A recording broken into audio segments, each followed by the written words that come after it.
siap berbagi untuk negeri, guru penggerak majukan pendidikan, guru penggerak menghamba pada murid, kreatif rancang pembelajaran. Bismillahirrahmanirrahim. Assalamualaikum warahmatullahi wabarakatuh. Izin berdiri Bapak Ibu yang kami hormati, Ibu Kepala Sekolah SDN 1 Surya Mataram, Ibu Bapak Guru SDN 1 Surya Mataram yang sangat kami banggakan. Alhamdulillah pada kesempatan ini Bapak Ibu bersedia hadir di kegiatan ini dalam rangka aksi nyata diseminasi, yaitu disiplin positif. Di sini Bapak Ibu tentunya kenal dengan saya ya, nama Agus Slamet Susanto. Kenal ya Bapak Ibu ya?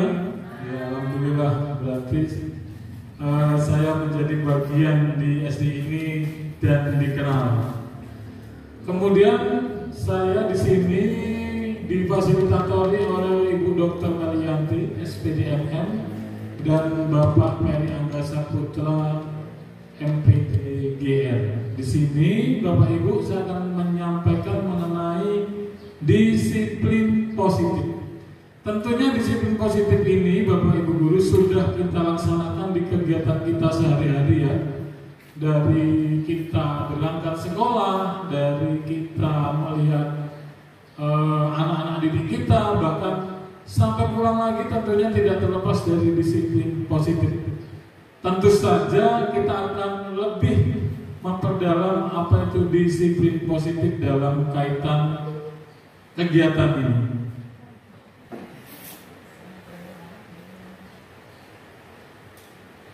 Ya, kita di sini mengambil judul ya, diseminasi penerapan dan pemahaman budaya positif. Jadi bagaimana kita menerapkan, kemudian paham bagaimana itu dilaksanakan di SDN 1 Surya Mataram yang tercinta ini. Ya, pertanyaan pemantik Bapak Ibu yang dapat Ibu jawab dan kita sharingkan bersama. Apakah Bapak Ibu setuju hukuman dapat mendisiplinkan anak didik kita? Setuju ya. Apakah hukuman dan hal positif seperti menyapu lingkungan, sekolah, hormat bendera dapat meningkatkan disiplin anak? Setuju juga. Apakah memberi hadiah penghargaan dapat meningkatkan motivasi belajar? Sangat setuju. Berarti dari sekian pertanyaan itu yang paling setuju yang mana Bapak Ibu? Memberi hadiah dapat meningkatkan motivasi belajar.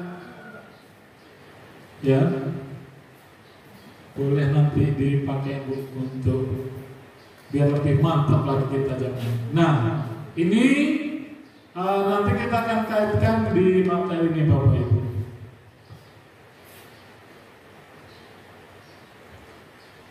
Fokus diseminasi atau penerapan aksi nyata ini Bapak Ibu, kita akan fokus di pembelajaran, yaitu pemahaman perubahan paradigma belajar, kemudian disiplin positif, motivasi perilaku manusia, kemudian kebutuhan dasar, posisi kontrol, restitusi, dan segitiga restitusi. Ya, perubahan paradigma. Sebetulnya dalam pembelajaran itu Bapak Ibu ada namanya perubahan paradigma pembelajaran ya. Perubahan paradigma belajar, di mana pendidikan adalah merdeka belajar, yang berarti pembelajaran berpihak kepada murid yang menuntut segala kodrat murid, yaitu kodrat alam dan kodrat zaman, untuk dapat mempersiapkan murid dalam mencapai keselamatan dan kebahagiaan yang setinggi-tingginya. Jadi sebetulnya guru itu hanya sebagai penuntun. Kita tidak bisa menjadikan murid kita itu sesuai dengan keinginan kita. Harus jadi apa itu tidak bisa. Jadi kita ini sebagai penuntun kodratnya, kodrat alamnya. Apa itu kodrat alamnya? Bakat minatnya apa kita tuntut. Dan sesuai dengan zamannya. Zamannya itu tentu berbeda dengan dunia kita pada waktu itu, Bapak Ibu. Pada waktu itu mungkin belum dikenal namanya gadget, WA, Facebook, Google, YouTube. Nah, saat ini sudah memakai itu. Makanya mau tidak mau, suka tidak suka, Bapak Ibu guru kita semua harus bisa mensiasati itu. Bagaimana kita bisa mengimbangi kebutuhan mereka pada saat ini. Kalau zamannya sudah pakai YouTube, kita bikin pembelajaran yang menggunakan YouTube atau aplikasi lain.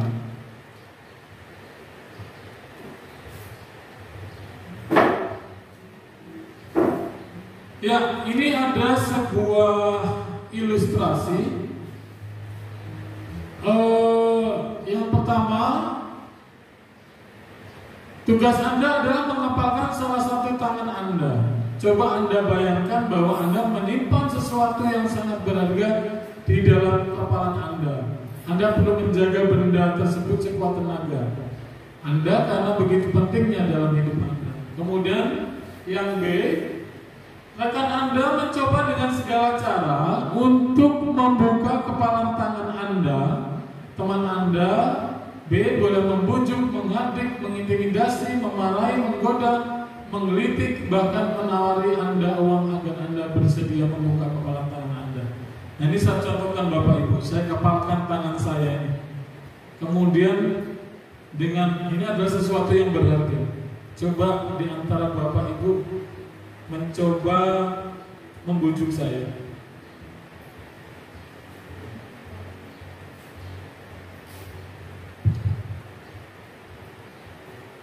Oke. Coba saya bujuk Pak Agus. Kita ibaratkan sebuah impian ya Pak. Iya, ini impian saya. Impiannya Pak Agus ya. Pak Agus, kira-kira kalau impian itu saya tukar dengan uang, boleh atau tidak? Tidak mungkin boleh. Tapi umpama itu akan Pak Agus kejar, itu belum tentu tercapai. Saya upayakan sebisa mungkin dengan ikhtiar dan berdoa. Ini nominalnya nggak besar Pak. Nominal bisa dicari Pak. Ya mungkin kira-kira seperti itu Pak ya. Ya. Ya, ini saya praktekkan sendiri ketika impian saya dibujuk, ya tidak mungkin akan saya pertahankan. Tadi saya membayangkan sesuatu yang berharga Pak, dan memang tidak boleh. Sayalah yang mengontrol tangan saya Pak, atau impian saya. Jadi sebetulnya Bapak Ibu, sesuatu yang kita lakukan itu atas dasar kesadaran kita sendiri. Ketika itu lahir dari luar, maka itu hanya sebagai suatu aksi reaksi saja. Tapi sebetulnya kita yang mengontrol. Di sini ada teori kontrol dari psikiater dan pendidik Dr. William Glasser, mengatakan bahwa dalam kontrol teori yang kemudian hari berkembang dan dinamakan choice theory, meluruskan beberapa miskonsepsi tentang makna kontrol. Yang pertama, ilusi guru mengontrol murid. Iya. Ketika kita mengontrol murid itu adalah sebuah ilusi, hanya sebuah hayalan, dan itu bersifat sementara. Kemudian ilusi bahwa semua penguatan positif, efektif, dan bermanfaat. Iya, itu juga sebuah ilusi. Jadi ketika mereka mau melakukan yang bermanfaat, lambat laun dengan kesadaran mereka bisa jadi akan tidak mau lagi menuruti apa yang dikatakan oleh seseorang yang membujuk atau menguatkan secara efektif dan bermanfaat. bahwa kritik dan membuat orang merasa bersalah dapat memakan karakter. Juga sebuah ilusi. Jadi ketika kita membuat merasa bersalah kepada anak kita, maka yang akan mereka dapatkan adalah identitas kegagalan, ya. Kemudian ilusi bahwa seorang dewasa memiliki hak untuk memaksa. Itu juga adalah sebuah ilusi yang bersifat sementara. Ini ada sebuah gambaran stimulus respon atau teori kontrol. Di tabel ini dikatakan bahwa ketika di stimulus respon itu realitas atau kebutuhan kita sama, maka pada teori kontrol itu realitas kebutuhan kita berbeda. Kemudian semua orang melihat hal yang sama, maka pada teori kontrol setiap orang memiliki gambaran berbeda. Ketika mencoba mengubah orang agar berpandangan sama dengan kita, pada teori kontrol itu kita berusaha memahami pandangan orang tentang dunia, dan ketika perilaku buruk dilihat sebagai suatu kesalahan, maka semua perilaku memiliki tujuan. Pada stimulus respon, orang lain bisa mengontrol saya, tapi pada teori kontrol hanya Anda yang bisa mengontrol diri Anda. Ya, sama seperti dengan teori kepala tangan. Pada ilustrasi kepala tangan, saya bisa mengontrol orang lain. Pada teori kontrol, Anda tidak bisa mengontrol orang lain. Pemaksaan Anda pada saat bujukan gagal. Teori kontrol, kolaborasi, dan konsensus menciptakan pilihan-pilihan baru. Dan pada model berpikir menang kalah, pada teori kontrol itu model berpikir menang-menang. Ini ada lebih penjelasan lebih detail Bapak Ibu. Ya, ini bisa Bapak Ibu sampaikan pemahaman bahwa ketika Anda tidak dapat mengontrol orang lain, hanya Anda yang dapat mengontrol diri Anda. Ini bisa dihubungkan dengan makna disiplin. Kemudian pada teori kontrol ini semua perilaku memiliki tujuan. Kemudian berhubungan dengan teori motivasi, kemudian dikaitkan dengan nilai-nilai kebajikan universal dan keyakinan keras. Realitas kebutuhan kita berbeda dan setiap orang memiliki gambaran berbeda. Maka kebutuhan dasar merupakan kebutuhan dasar manusia. Model berpikir menang-menang, kolaborasi menciptakan pilihan-pilihan baru, itu pada posisi kontrol dan bisa dihubungkan dengan segitiga restitusi. Nah, ini kita masuk pada fokus pembelajaran yang kedua, yaitu disiplin positif. KHD, tahu Bapak Ibu? KHD itu apa? Iya, kiai apa ki? Kiai apa ki? Ajar dilakbar. Kiai apa ki Bapak Ibu? Ki, betul ya. Ki Hajar Dewantara, ya. Jadi disingkat lebih populer itu dengan KHD. Kalau Pak Bayu namanya siapa Pak?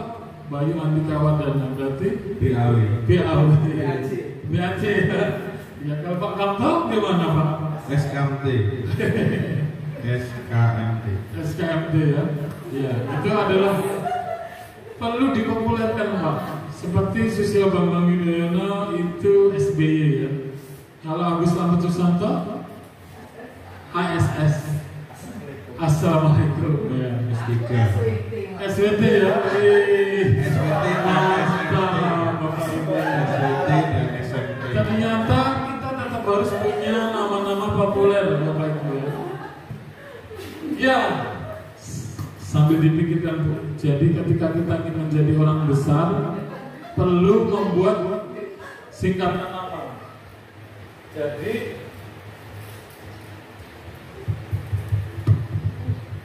kita harus tetap punya suatu cita-cita dan impian menjadi orang besar. Disiplin positif, KHD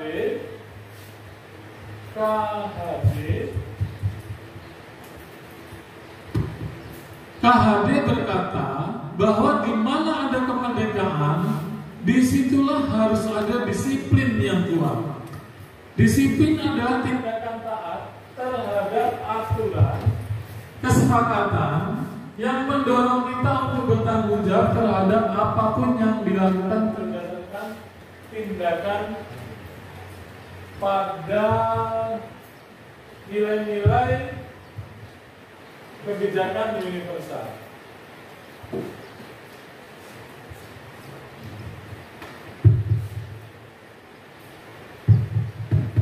Disiplin positif akan menciptakan budaya positif sehingga cita-cita akan tercapai. Nilai-nilai kebajikan universal terlepas dari latar belakang budaya, bahasa, suku bangsa maupun agama. Nilai ini bersifat positif manusia yang merupakan tujuan nilai yang ingin dicapai setiap individu. Ya, ini Bu, ini salah satu bentuk gambaran disiplin positif yang sudah kita lakukan di sekolah kita, dan hanya kita yang mengetahui sebenarnya. Ya, kita menyambut siswa kita di pagi hari, Bapak Ibu. Jam 7 pagi ya Bapak Ibu ya, luar biasa Bapak Ibu. Kemudian kita ingin bergotong royong membersihkan sampah. Ini adalah suatu tindakan yang perlu dipertahankan dan dilestarikan, bahkan sampai nanti kita pensiun Bapak Ibu. Bapak Ibu kok ketawa sih? Semangat ya Bapak Ibu ya. Ya, ini ada motivasi perilaku manusia. Di bahasan berikutnya itu motivasi itu yang paling indah, yang paling bisa dijalankan dengan ikhlas itu adalah yang lahir dari diri kita sendiri, yang bisa kita lakukan dengan penuh kedisiplinan adalah motivasi yang lahir dari kita sendiri. Yaitu dinamakan dengan motivasi ketika lahir dalam diri kita sendiri. Ya, motivasi internal ya Bu ya, motivasi internal. Kemudian ada motivasi Bapak Ibu yang lahir dari luar atau orang lain, eksternal. Ketika kita berada pada motivasi internal, maka semuanya akan terasa indah Bapak Ibu. Kita berangkat sekolah jam 7 pagi, kita tidak perlu karena mengharap perhatian dari kepala sekolah.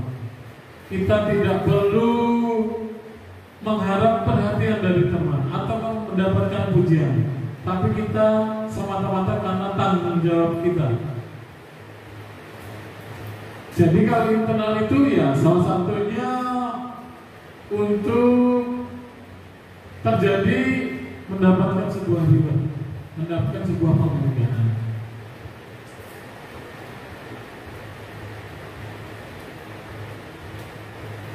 Dari sini ada yang bisa Ibu sampaikan? Kita sharing bersama Bapak Ibu.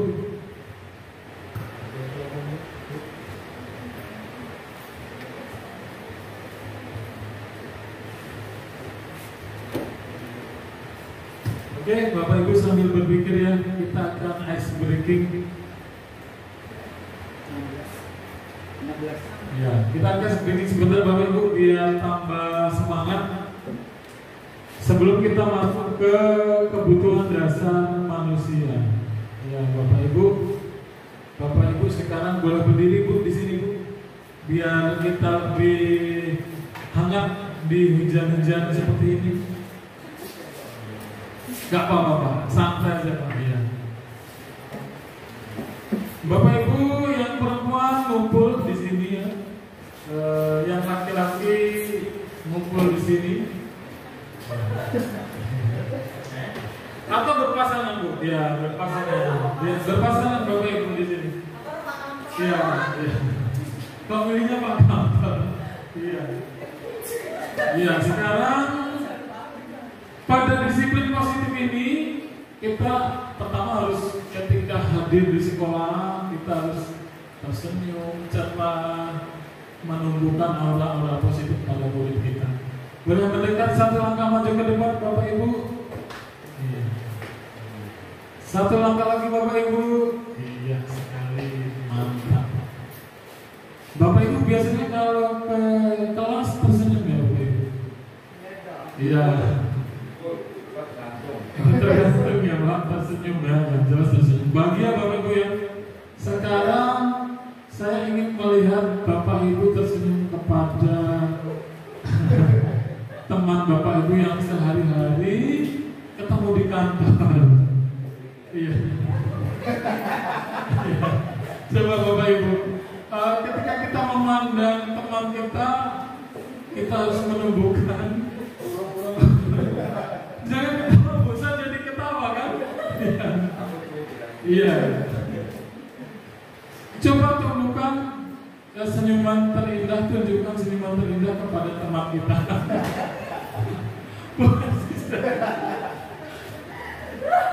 Pak Fris, iya. Oke, coba yuk kita berikan senyum terindah kepada teman kita. Pandang teman kita selama 15 detik ya, coba 15 detik berikan senyum terindah. 1, 2, 3.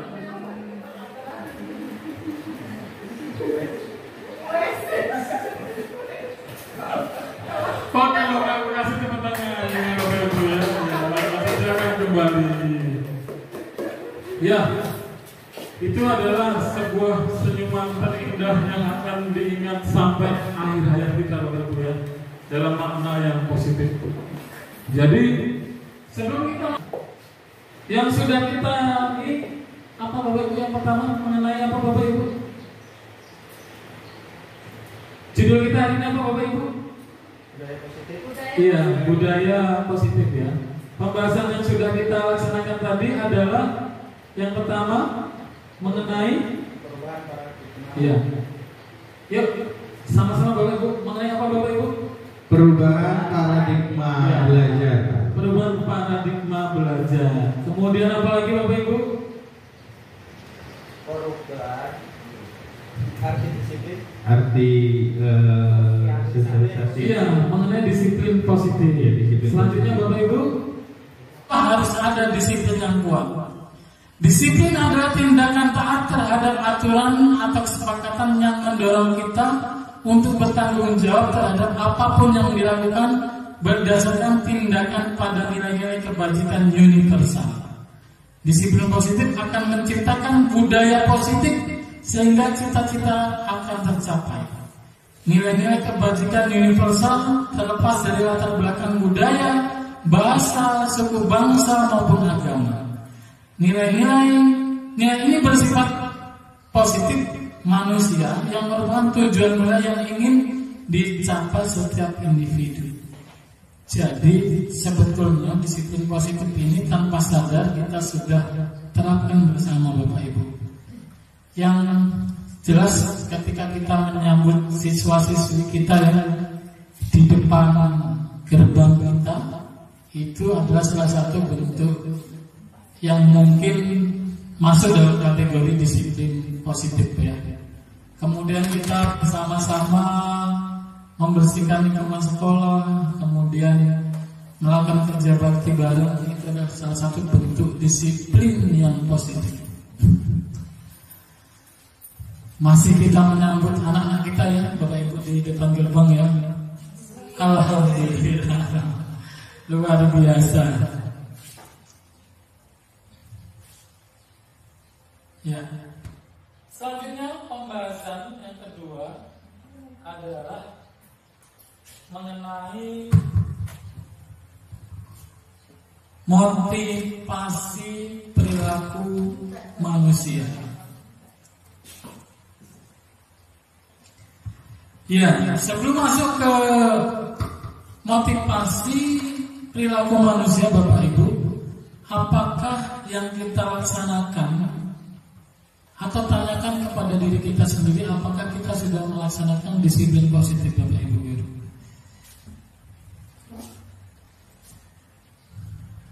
Kira-kira apakah kita datang ke sekolah ini tepat waktu? Apakah kita mengajar siswa-siswa kita sesuai dengan jadwal? Coba kita tanyakan dulu kepada diri kita sendiri, Bapak Ibu.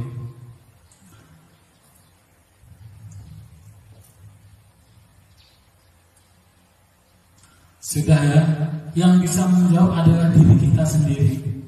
Jadi kita datang tepat waktu, kemudian kita mengajar tepat waktu, melakukan kegiatan di sekolah, itu adalah bentuk-bentuk disiplin positif kita. Nah, dalam konteks pendidikan atau institusi, disiplin positif atau organisasi itu dibagi menjadi 6. Kira-kira apa saja yang berhubungan dengan kebajikan universal, yang dihubungkan dengan disiplin positif? Beriman mungkin. Coba boleh dipakai mic Pak ya. Beberapa ya Pak? Nilai-nilai kebajikan. Iya. Mungkin nggak bisa saya menyebutkan semuanya. Yang seingat saya, yang ada apa? Beriman atau bertakwa kepada Tuhan Yang Maha Esa, terus berakhlak mulia, terus mandiri, bernalar kritis, berkebinekaan global, bergotong royong, serta yang terakhir itu kalau nggak salah kreatif sih Pak. Kreatif ya. Yaitu adalah kebajikan universal yang berhubungan dengan disiplin positif. Iya, mantap sekali. Coba diulangi lagi. Iya. Temannya Pak, temannya. Oh iya, temannya. Masih bisa mengingat enggak? Iya. 6 kebajikan universal yang berhubungan dengan disiplin positif. Beriman, bertakwa kepada Tuhan Yang Maha Esa, wih, sendu banget saya. dan berakhlak mulia, Ya. mandiri, bernalar kritis, berkebinekaan global, bergotong royong, dan kreatif. Mantap sekali. Kasih tepuk tangan Bapak Ibu ya. Ternyata memang sudah oke ya. Tinggal mulai saja ya. Tinggal mulai saja. Kemudian masuk ke pembelajaran yang kedua, yang tentunya masih berkorelasi. Motivasi perilaku manusia.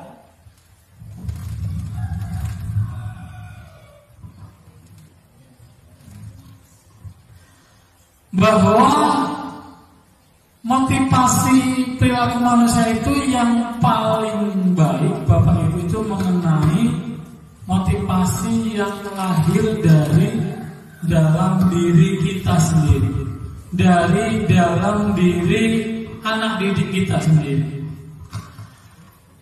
Motivasi yang timbul dari diri kita, yaitu disebut dengan motivasi internal, dan motivasi yang lahir dari luar itu disebut motivasi eksternal. Motivasi eksternal adalah biasanya untuk menghindari hukuman. Apa yang akan terjadi bila saya tidak melakukannya? Jadi biasanya kita lakukan jika untuk menghindari hukuman.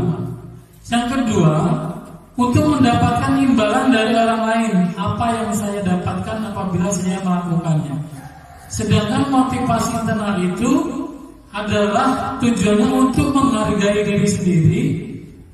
Saya akan menjadi orang seperti apa jika melakukannya. Jadi dia lebih ke arah penghargaan kita kepada diri sendiri. Ketika siswa kita berada pada level motivasi internal, kita bisa bayangkan mereka datang ke sekolahan, mereka belajar, itu lahir karena dorongan mereka sendiri. Beberapa murid mungkin mungkin sudah bisa kita lihat ya Bapak Ibu ya. Tetapi ada beberapa murid yang masih mempunyai dorongan yang lahir dari luar. Masih banyak Bapak Ibu ya. Ya, tugas kita itulah yang nanti membuat mereka nanti mempunyai motivasi internal.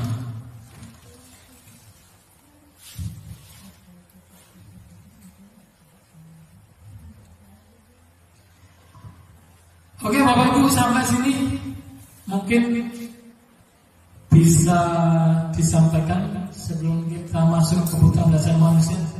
Ada sharing yang kita lakukan mengenai motivasi Bapak Ibu sebelum kita masuk ke kebutuhan dasar manusia. Ya, nanti mungkin direfleksi ya Bapak Ibu ya. Oke, sekarang kita masuk ke kebutuhan dasar manusia.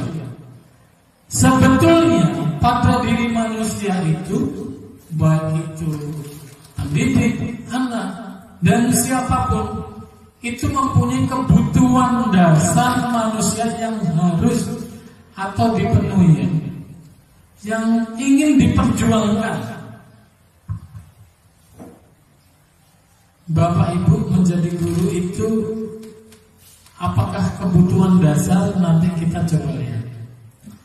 Kebutuhan dasar manusia yang pertama adalah bertahan hidup. Kebutuhan yang bersifat fisiologis untuk bertahan hidup, misalnya kesehatan, rumah, dan makanan. Kemudian kebutuhan disayangi dan diterima, itu meliputi kebutuhan akan hubungan dan koneksi sosial. Kemudian penugasan,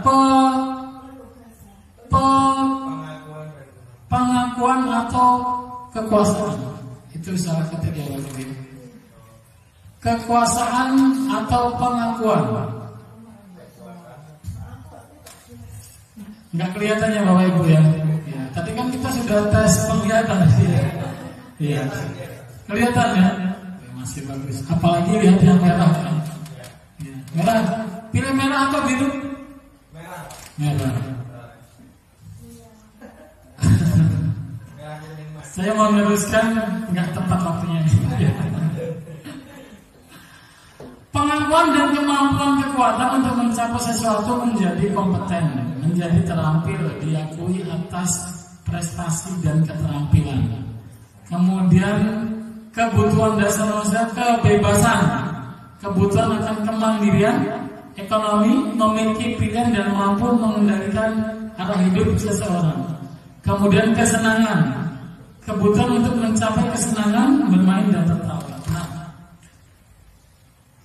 saya akan coba ilustrasikan Bapak Ibu. Ada seorang siswa, kita hubungkan dengan kebutuhan dasar manusia.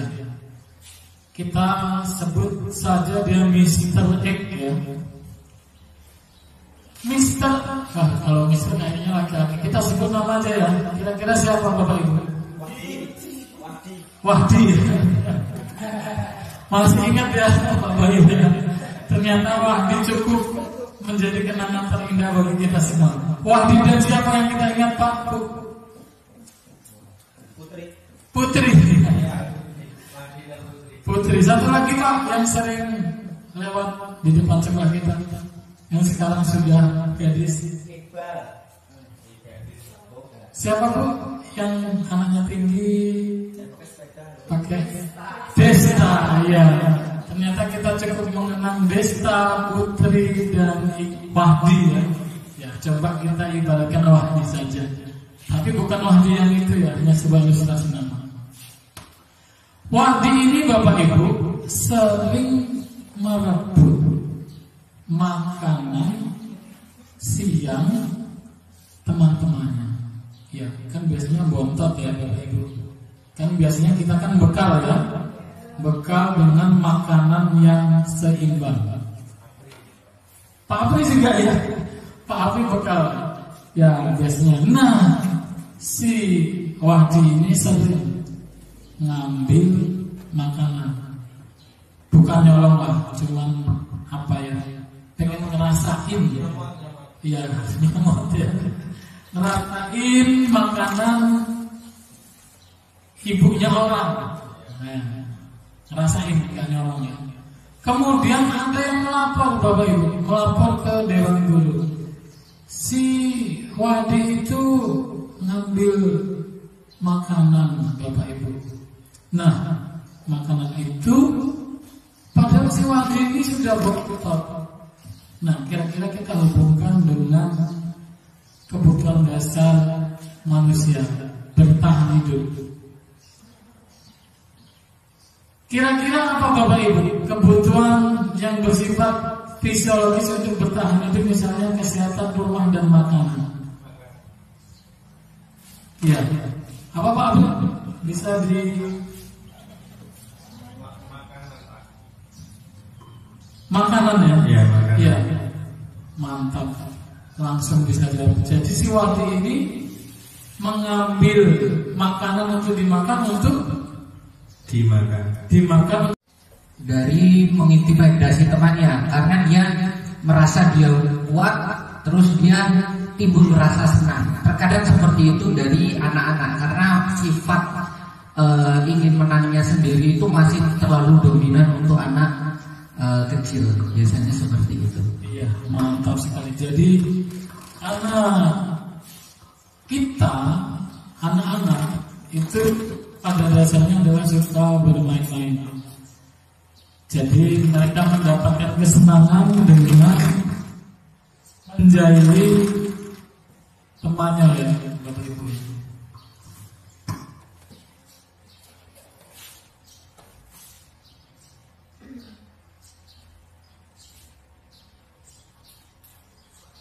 Ya, pembahasan selanjutnya adalah posisi kontrol restitusi.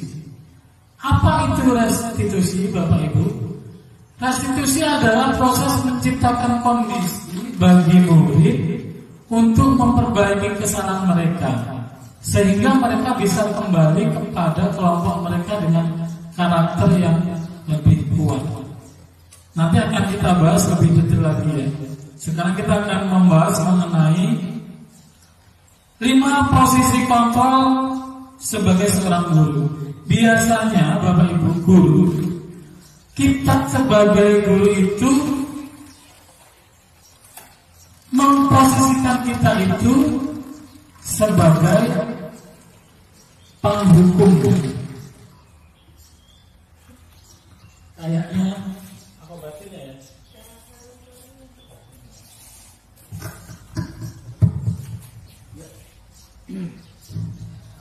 Lima posisi kontrol seorang guru itu adalah: pertama sebagai penghukum, pembuat merasa bersalah,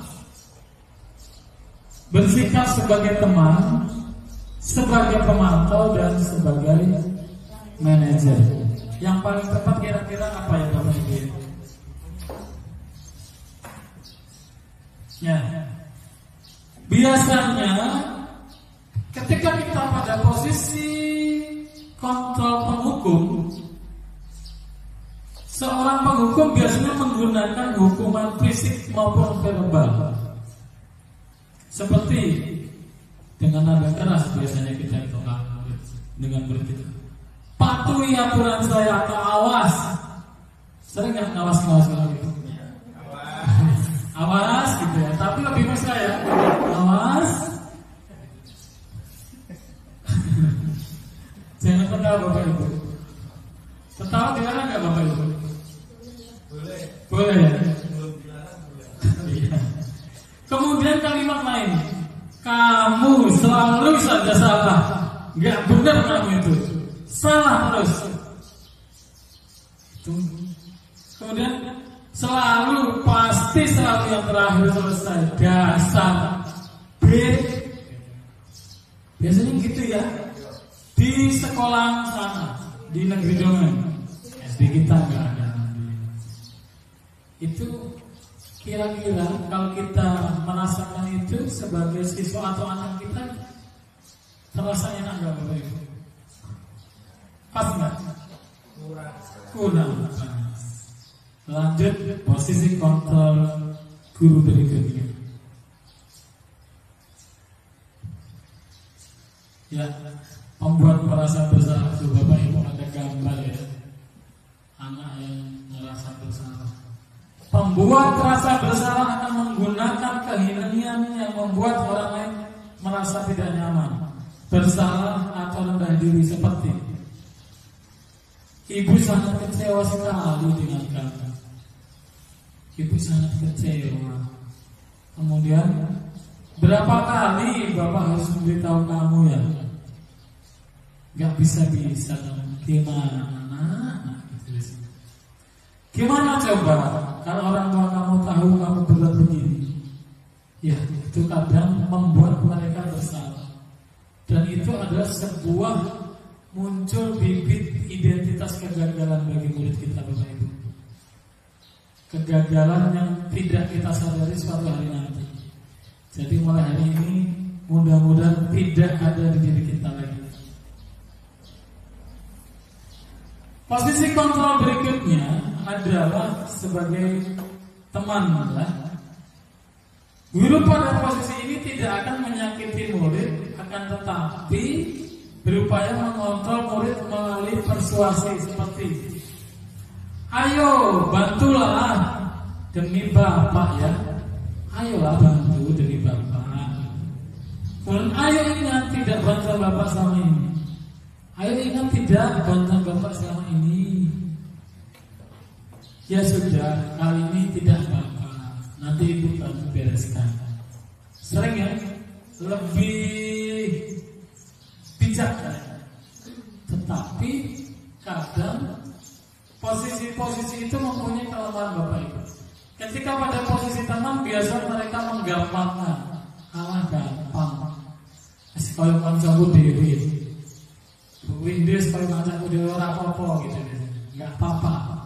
Maka biasanya lebih bijak tetapi tetap ada kelemahannya. Nah, ini yang sebanyak kita lakukan pada posisi pemantau. Posisi pemantau berdasarkan pada peraturan dan konsekuensi seperti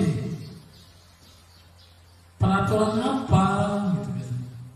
Apa yang telah kamu lakukan, sanksi atau konsekuensi apa. Sudah 3 kali kamu melakukan kesalahan. Nah, konsekuensi ini Bapak Ibu seperti yang dilakukan Pak Apri tadi, itu adalah sebagai bentuk konsekuensi. Jadi Pak Apri mengatakan, sekarang kamu lari lapangan karena kamu terlambat jam penjaskes. Ternyata teman kita sudah pada posisi pemantau. Luar biasa, kasih tepuk tangan Bapak Ibu ya.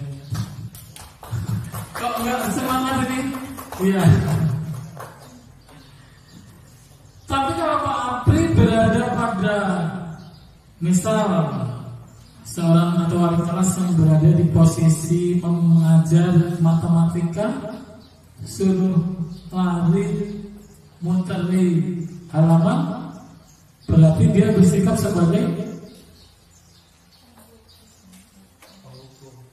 penghukum. Bukan pelajaran, apa korelasinya belajar MTK sama olahraga? Nggak ada korelasinya. Makanya lebih tepat adalah sebagai pemantau. Luar biasa, kayaknya ini calon kepala sekolah nih Pak Apri. Amin kan? Amin. Nah, ini yang sebetulnya diharapkan berada dan kita di posisi yang paling tinggi, yaitu manajer.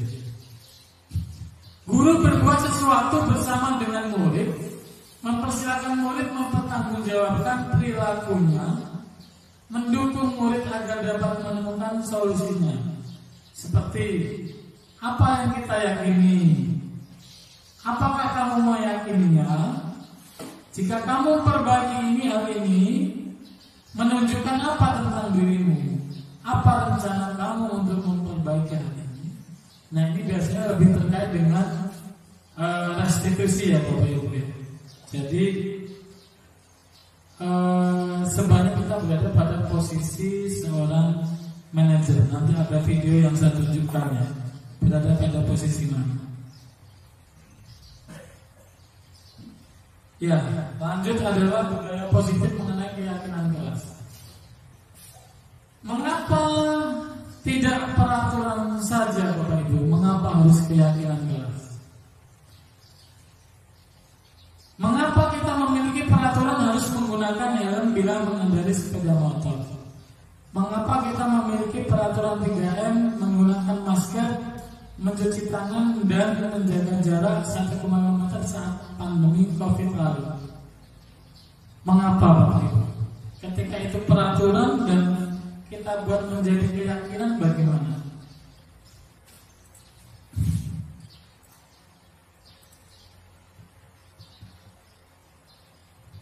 Siapa yang bisa menjawab Bapak Ibu? Ketika dia sebagai keyakinan, Bu Windy coba. Ini aku menjabarkannya sesuai dengan pemahaman saya ya Pak. Kenapa kok kita pakai keyakinan, bahasa keyakinan? Karena kalau kita pakai bahasa peraturan itu kan bersifat mengikat, memaksa. Ya, kalau kita pakai bahasa keyakinan kelas itu tandanya kan kita sama-sama menyepakati dari pihak pendidik dan peserta didiknya. Jadi sama-sama dan juga untuk sesama peserta didik itu satu sama lain juga sama-sama sepakat. Jadi kalau mereka sama-sama sepakat, kemungkinan untuk melaksanakan konsekuensinya dia tidak keberatan karena sudah sama-sama setuju. Menjadi keyakinan kelas itu Pak. Oke, mantap sekali. Kasih tepuk tangan dulu. Ya, jadi sebuah kesepakatan yang dirubah menjadi sebuah keyakinan itu akan dilaksanakan dengan baik oleh siswa-siswi kita ya. Jadi hubungannya dengan helm dan memakai masker tadi, jawabannya adalah ketika itu bentuk keselamatan dan kesehatan, maka kita tanpa disuruh sudah pakai helm. Contohnya saya ya, tidak bermaksud meninggikan. Saya kalau nggak pakai helm ketika sekolah lilipan debu. Jadi itu keselamatan untuk mata. Tapi kalau saya itu memakai helmnya itu karena takut dengan polisi, jalan saya sampai sekolah itu tidak pernah ada polisi yang razia. Jadi tetap saya memakai helm. Bahkan mungkin ada teman saya mengatakan saya patuh hukum, berangkat dari sekolah sudah memakai helm dan masker karena adalah bentuk keselamatan. Itu jawaban yang luar biasa dari ibu itu. Nah, sekarang ada pilihan nih Bapak Ibu. Sekarang Bapak Ibu pilih antara A dan B. Manakah di antara yang di bawah ini yang termasuk dalam keyakinan kelas? Apakah yang A dan B? Bahasanya datang tepat waktu mengucapkan salam, berdoa sebelum dan sesudah KBM, kemudian aktif dalam KBM. Yang B, kami guru dan murid yang saling menyayangi, kami murid yang semangat belajar, kami murid yang peduli dengan teman. Manakah Bapak Ibu yang keyakinan?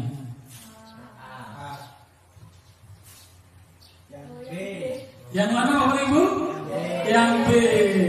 Luar biasa, tepuk tangan Bapak Ibu ya. Iya.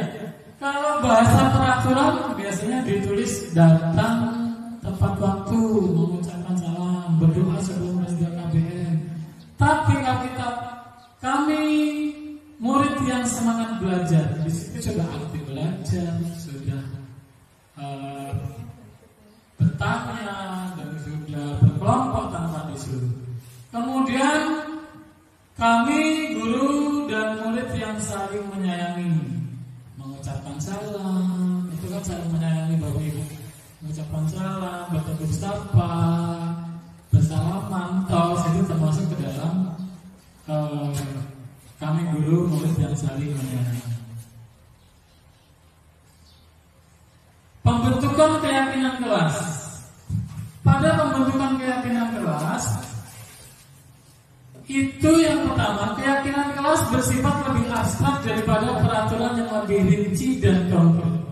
Tadi ada Bu ya, dia lebih abstrak, saling menyayangi, kan banyak, cakupannya luas. Kemudian semangat belajar itu cakupannya lebih luas. Keyakinan kelas berupa pernyataan-pernyataan universal, pernyataan keyakinan kelas senantiasa dibuat dalam bentuk positif. Semua warga kelas hendaknya ikut berkontribusi dalam pembuatan keyakinan kelas lewat kegiatan curah pendapat. Jadi kita buat sama-sama kesepakatan, kemudian kita tuangkan dalam keyakinan kelas. Jadi semua siswa bisa menyampaikan pendapat. Kemudian keyakinan kelas hendaknya tidak terlalu banyak sehingga mudah diingat dan dipahami oleh semua warga kelas. Wah, kalau peraturan banyak. Tapi kalau keyakinan universal bahasanya. Keyakinan kelas sebaiknya sesuatu yang dapat diterapkan di lingkungan tersebut. Kemudian bersedia meninjau kembali keyakinan kelas dari waktu ke waktu. Jadi ada periodenya. Apa kira-kira yang tidak sesuai, apa yang kira-kira tidak relevan dan perlu diubah. Itu keyakinan kelas bisa diperbarui dalam waktu-waktu yang disepakati.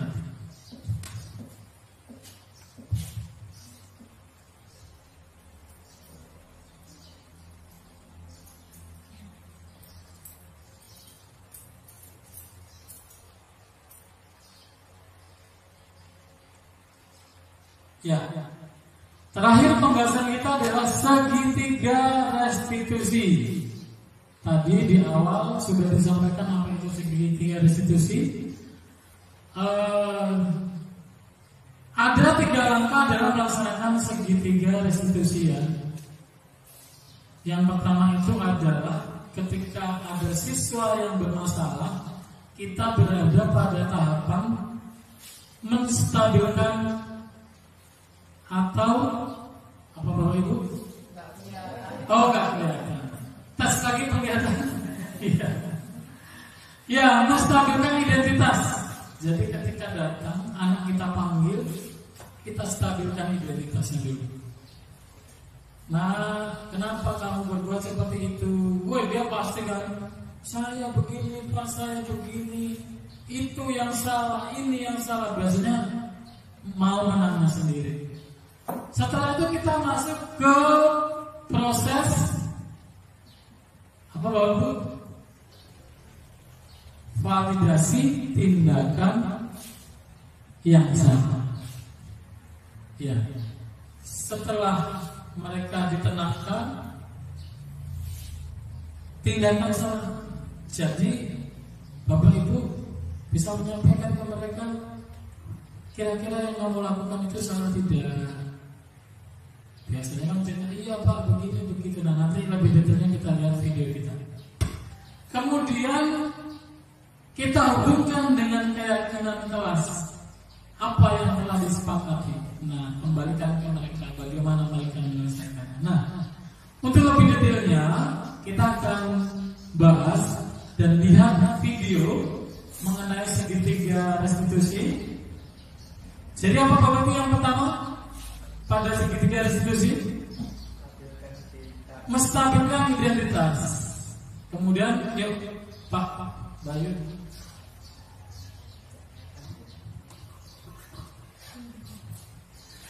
Yang pertama adalah menstabilkan identitas. Yang pertama adalah menstabilkan identitas. Kemudian yang kedua identifikasi kesalahan. Kemudian yang ketiga mengembalikan lagi dengan keyakinan kelasnya masing-masing.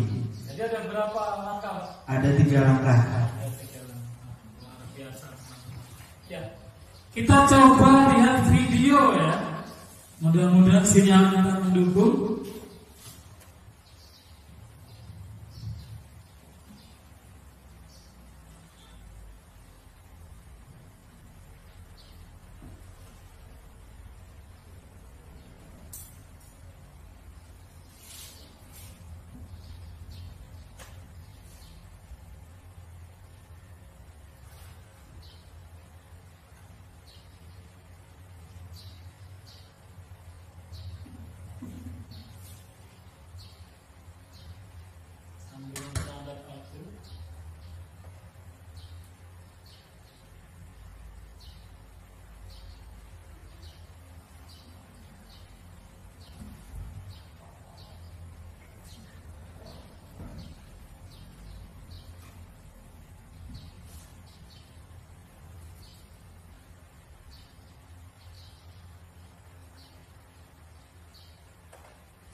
ini adalah video ketika saya mempraktikkan restitusi kepada anak kita. Ini ada namanya Adel ya.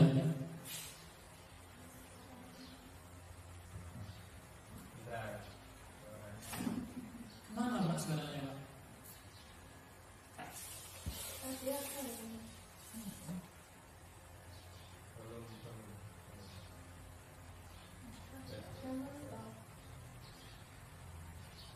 Putus. Oke.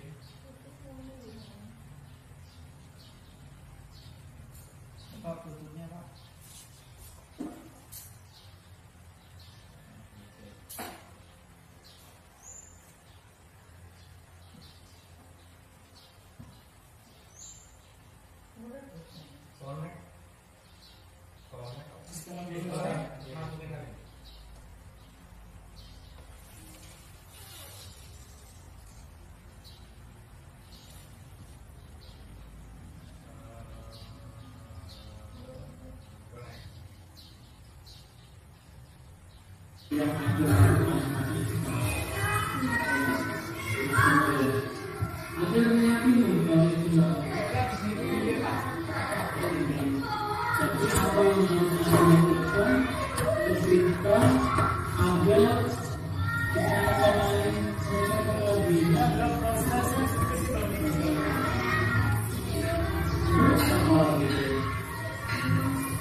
Assalamualaikum warahmatullahi wabarakatuh. Perkenalkan, nama saya Adelia Purwita.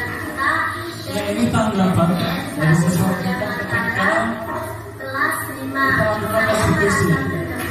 saat berdiskusi bersama Pak Agus terkait masalah saya yang ditutup mencontek saya bisa menghargai orang lain dan menghormati orang lain. Dan terima kasih kepada Pak Agus. Wassalamualaikum warahmatullahi wabarakatuh. Dan ini menggunakan sertifikat restitusi ya. Kasusnya sering datang terlambat anak kita ini. Dia awalnya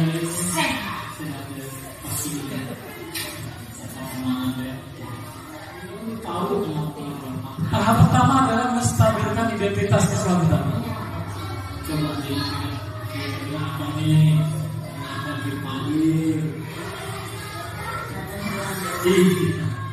Datang terlambat. Sampai sekarang sudah berapa tadi?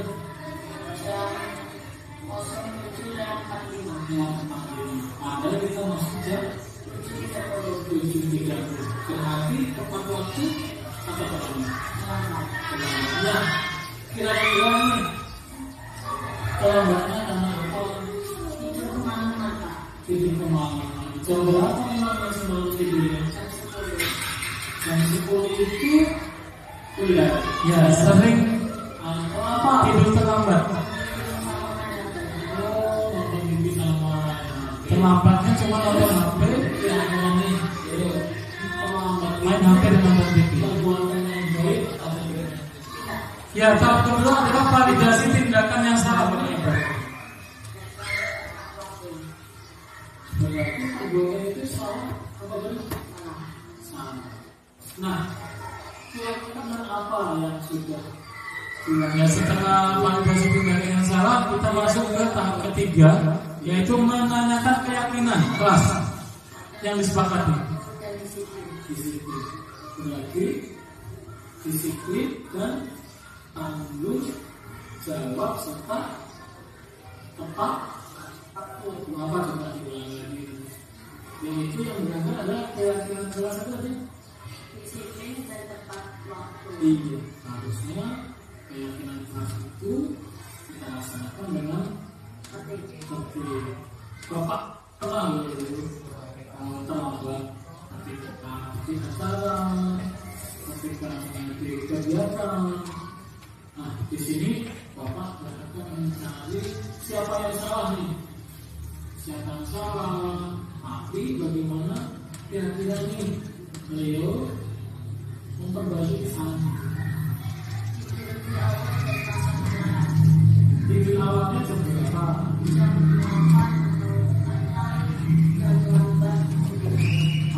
Jam 9 ya. Terus kira-kira mulai kapan? Mulai hari ini. Berarti mudah-mudahan itu bermanfaat. Ya, tapi beliau harus melakukan perubahan. Nah, ada yang lebih benar. Bisa?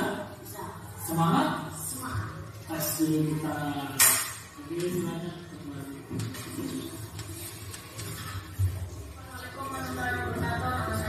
Ya, ini reaksi dari kita lakukan restitusi. Saya sangat bergembira atas kegiatan karena diskusi dengan ahli terkait datang terlambat ke sekolah. Saya punya solusi untuk tidak akan terlambat lagi. Itu di awal jam 8 atau lambat 9 malam.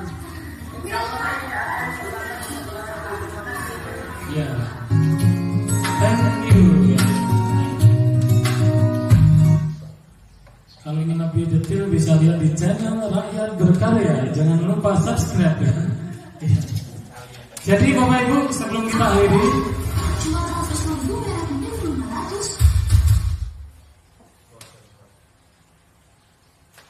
ya sebelum kita akhiri, kita perjelas lagi Bapak Ibu. Berarti segitiga restitusi itu ada 3 tahapan. Yang pertama adalah memvalidasi kesalahan, yang kedua adalah menstabilkan. Atau kembali Bapak Ibu, ayo siapa yang tahu Bapak Ibu? Iya, coba saya lihat nih. Sudah siang ya Bapak Ibu ya.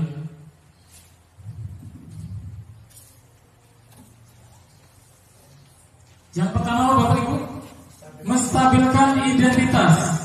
Yang kedua, ya benar sekali, validasi tindakan yang salah. Dan yang ketiga,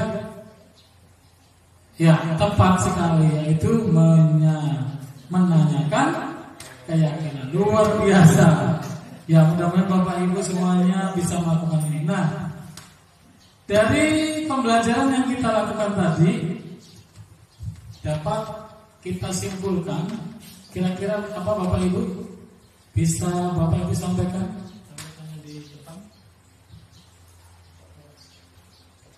Apa kira-kira Pak Afri? Yang pertama menjadi paham akan perubahan paradigma belajar, bahwa sejatinya yang dapat mengontrol diri itu adalah diri kita sendiri. Dan saya tidak dapat mengontrol orang lain. Oke, coba teman-teman bisa ya mungkin Bu Windy boleh. Apa yang kita dapatkan dari diseminasi kita tadi? Yang bisa didapatkan salah satunya itu disiplin Pak, karena timbul dari diri sendiri, berarti bisa bertanggung jawab terhadap yang kita lakukan sebagai tindakan pada nilai-nilai yang bersifat kebijakan universal. Luar biasa. Yang lain, Bapak Ibu apa lagi kira-kira? Ya, Pak Yono coba. Apa kira-kira Pak Yono? Malu ya. Kira-kira apa Pak? Mungkin pembelajaran yang sudah saya dapatkan pada hari ini salah satunya yaitu tujuan dari disiplin positif adalah dapat menciptakan sebuah motivasi internal perilaku manusia yang mampu atau bisa menghargai diri kita sendiri. Luar biasa. Dan satu lagi, Bapak Ibu, satu lagi. Kira-kira apa sih yang sudah kita dapatkan hari ini? Jadi hari ini untuk pembelajaran yang sudah saya dapatkan, untuk salah satunya adalah keyakinan kelas yang dibentuk. Jadi di sana penyempurnaan dan kesepakatan kelas yang telah dibuat di awal tahun pelajaran baru. Luar biasa. Ya, yang terakhir adalah yang kita dapatkan adalah segitiga restitusi ya Bapak Ibu ya. Ya, terima kasih. Sebelum saya akan sedikit tingkat kefokusan Bapak Ibu. Kalau saya bilang gajah, siapanya kecil. Gajah itu kecil. Semut itu besar. Cacing itu pendek. Tapi di balik cacing itu panjang. Ular itu pendek. Pakai gerangan begitu. Yang nggak fokus nanti kita kasih hadiah laptop dari toko promosi ya. Ya, siap ya. Ular itu cacing itu panjang. Gajah itu kecil. Semut itu lebih cepat. Cacing gajah semut ular. Luar biasa Bapak Ibu, terima kasih atas perhatian hari ini. Mudah-mudahan kita semua sebagai guru bisa mempraktikkan budaya positif mulai hari ini dan seterusnya, meskipun sebetulnya sudah kita laksanakan setiap hari. Mohon maaf atas segala kekurangan. Assalamualaikum warahmatullahi wabarakatuh.